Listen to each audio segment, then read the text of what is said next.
Have you ever walked away from a conversation feeling sick to your stomach, knowing you should have said something but didn't? That moment when someone crossed your boundaries, disrespected you, or said something completely wrong, and you just smiled and nodded.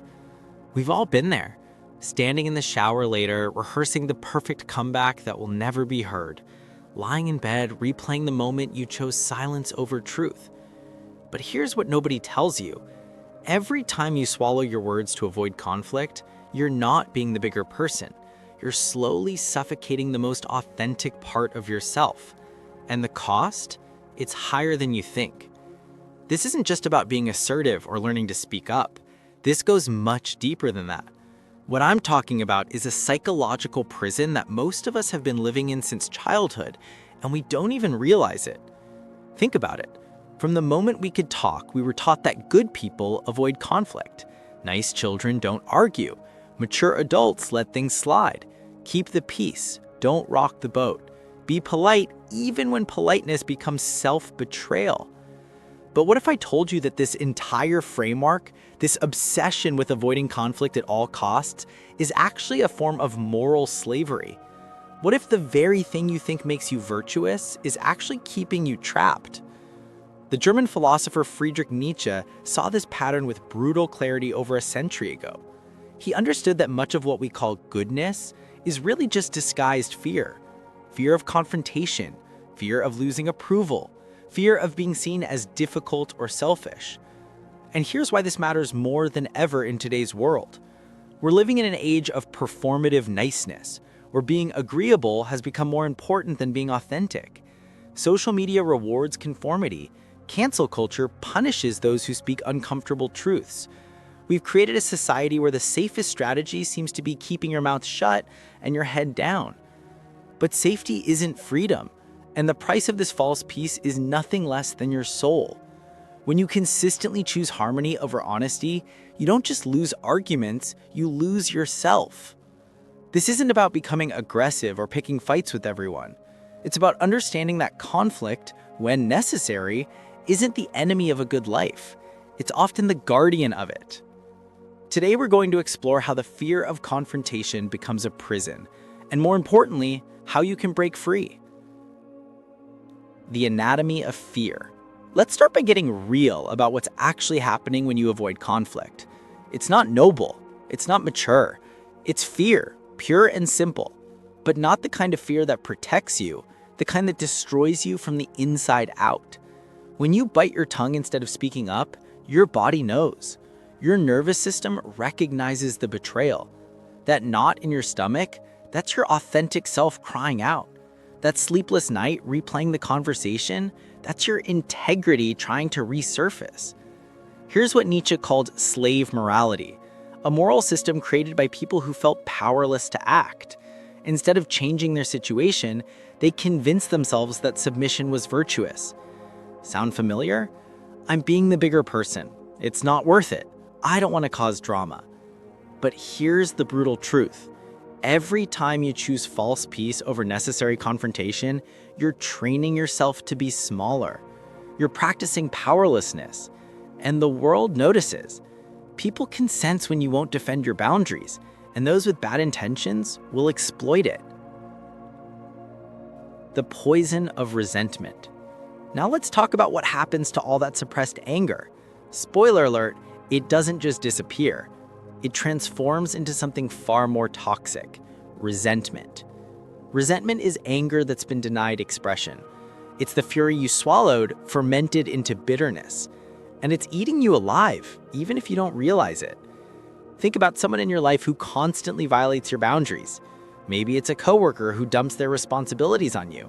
Maybe it's a family member who dismisses your feelings. Maybe it's a friend who only calls when they need something. Every time they do it and you say nothing, you feel that familiar surge of anger. But instead of addressing it directly, you smile and comply.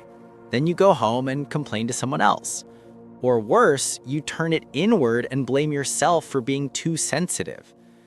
This is the cycle of resentment. You become angry at yourself for not speaking up, which makes you less likely to speak up next time, which creates more resentment.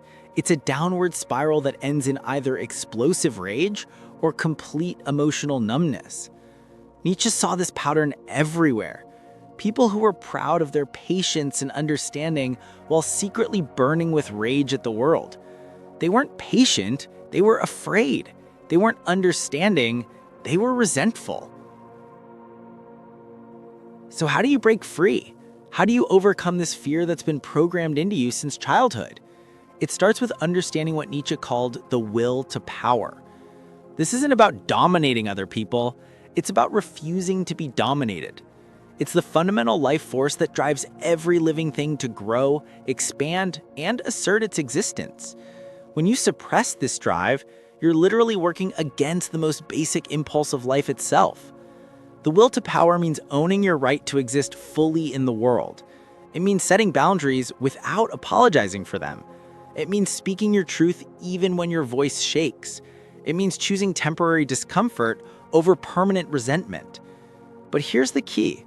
This transformation happens gradually. You don't go from doormat to warrior overnight.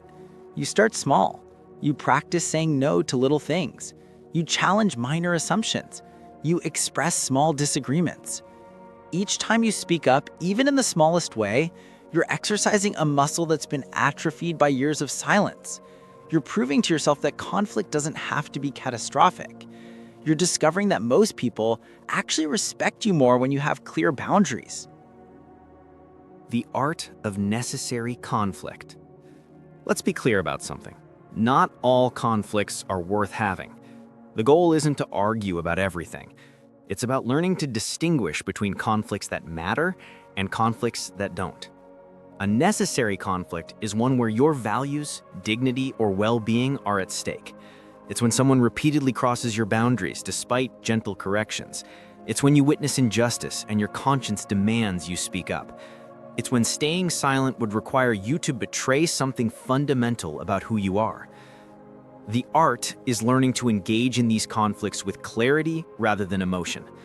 When you've been suppressing your voice for years, your first attempts at confrontation might come out as rage. That's normal, but it's not effective. Effective confrontation is calm, direct, and focused on specific behaviors rather than character attacks. Instead of saying, "You're so disrespectful," try, "When you interrupt me repeatedly, I feel like my input isn't valued." Instead of, "You never listen," try, "I need you to hear what I'm saying before responding." This isn't about being nice, it's about being effective. When you can state your position clearly without attacking the other person, you're much more likely to be heard. And even if they don't change, you've honored your own integrity. Becoming who you really are. Here's what happens when you start standing up for yourself. You discover who you actually are. Not who you think you should be, not who others want you to be, but who you authentically are underneath all the conditioning. Nietzsche wrote about becoming who you are, and he understood that this process requires conflict. It's in the friction with the world that your true character emerges. It's in standing up for your values that you discover what those values really are. When you stop automatically accommodating everyone else's needs, you finally have space to consider your own. When you stop fearing other people's disapproval, you can start making choices based on your authentic preferences. When you stop avoiding all conflict, you can start building relationships based on honesty rather than performance. This is scary at first because it means some people won't like you. Some relationships will change or end. Some opportunities might disappear. But here's what you gain in return: the possibility of living as yourself instead of as an actor playing a role. The relationships that survive your authenticity are the ones worth keeping. The opportunities that come to someone living genuinely are the ones aligned with your true path. The approval that matters is the approval you give yourself when you know you're living with integrity. So here we are at the end, and I want you to take a moment to really think about your life. How many times this week did you swallow words that needed to be said?